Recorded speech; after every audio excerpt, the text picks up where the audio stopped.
Hi guys, welcome to today's video.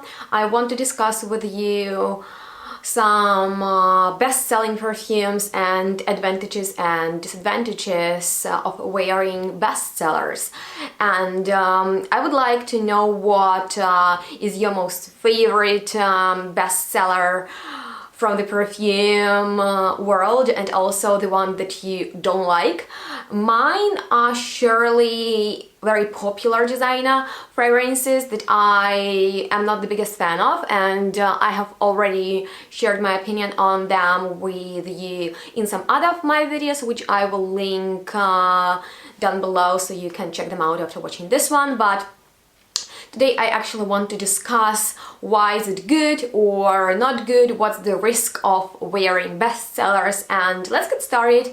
And the first thing that I think is probably the biggest disadvantage of a best-selling perfume for me personally is that they are super common, and that means that so many people wear them, and that just increases the chances that I will smell like someone else.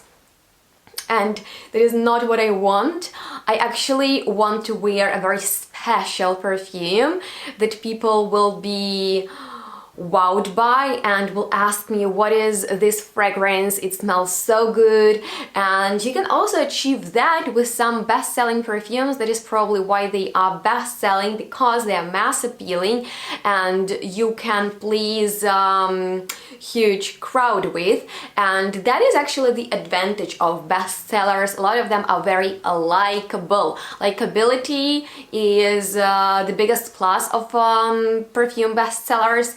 And on the other hand, some of best-selling perfumes are disliked by so many people, almost as much as they are liked by people. So that just depends on your choice. What do you want? Do you want something that is mass appealing and something likable and you don't care about dislikes, or you surely want something likable? Then you really need to be smart when you are buying a new perfume, because not all bestsellers are liked by people equally. For example, we can talk about my favorite Angel or Alien. Let's talk about Alien by Mugler. I actually don't like both of those perfumes, but I don't like Alien more. And I absolutely cannot stand that best-selling perfume that is a signature scent of so many people.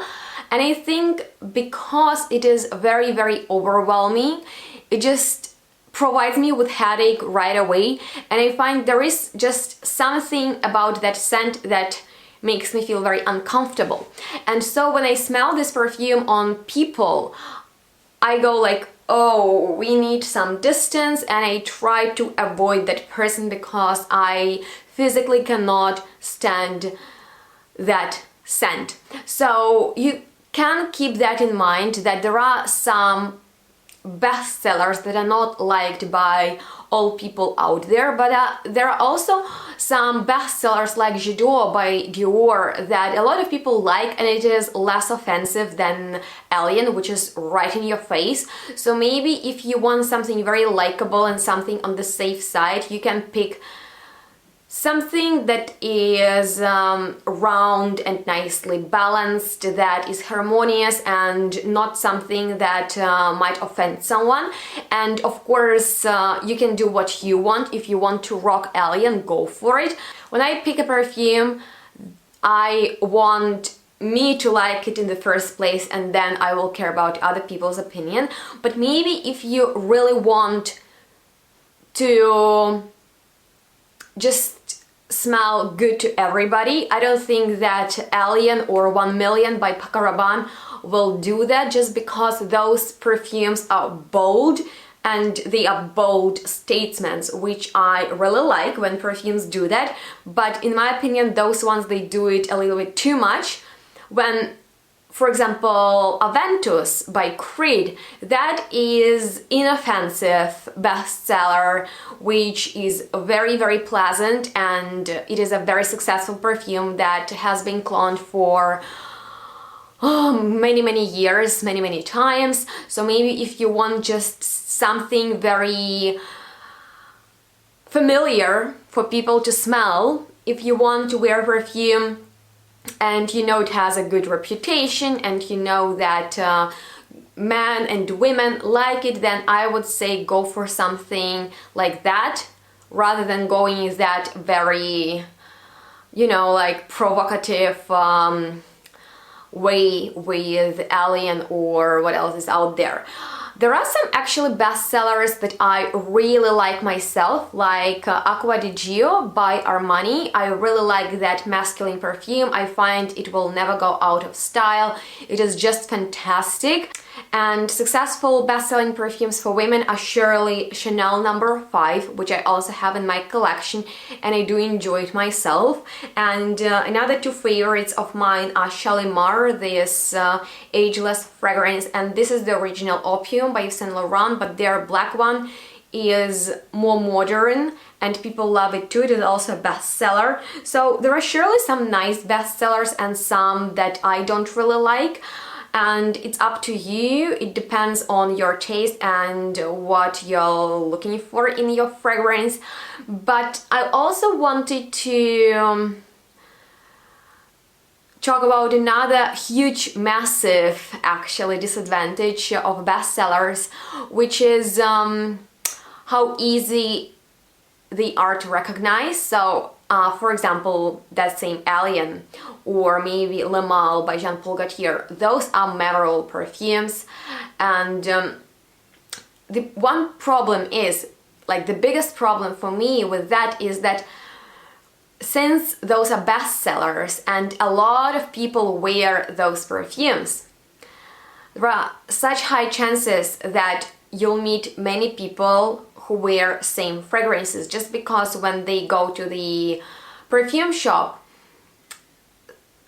those people who work there, they recommend something from that bestseller team, and then people buy them. And for me personally, when I smell a perfume, I have some associations, and I think that a lot of people have that feeling. So those are not always good associations, if you know what I mean. Maybe some person that you were not really comfortable with or you had some problems with wore one perfume, and then you meet a person who you really like, but then you smell their scent and they wear that same perfume that the other person who you were not comfortable with wore, and then you just have that association, and it is very hard to convince yourself that it's like, oh, it's not the same and stuff like that. Obviously, I'm being a little bit dramatic, but for me, that is just a huge thing. It matters to me how people smell, and you know, it all depends. Of course, you can't be always safe. Maybe one person had a very bad experience with a great perfume and you can't help it. So I just mean, like, I wouldn't necessarily recommend something that is so well known and so many people around the world wear. I would recommend maybe something likable if you want that likability factor in your fragrance, but a little bit less known, maybe something new, maybe a perfume from some indie or niche brand. And I have tons of reviews on likable, mass appealing, not designer fragrances, so check them out if you're interested. All the links are gonna be below. But yeah, those are some advantages and disadvantages of perfume bestsellers for me. And now I want you to comment below one bestseller that you absolutely like and one bestseller that you dislike. It can be female perfume, it can be masculine perfume, it's up to you. And of course you can share your opinion on this topic. I love to chat with you, that matters a lot to me, and I always ask you to comment below, so please do so. And if you enjoyed watching this video, like it and subscribe to my channel because that helps me out a lot. And if you have any ideas for the videos that I can do that you're interested in, or some topics that you want me to discuss, leave me all your thoughts in the commentary section. And that's all. Thank you so much for watching. Stay tuned, smell good, and we'll see each other next one really soon. Bye guys.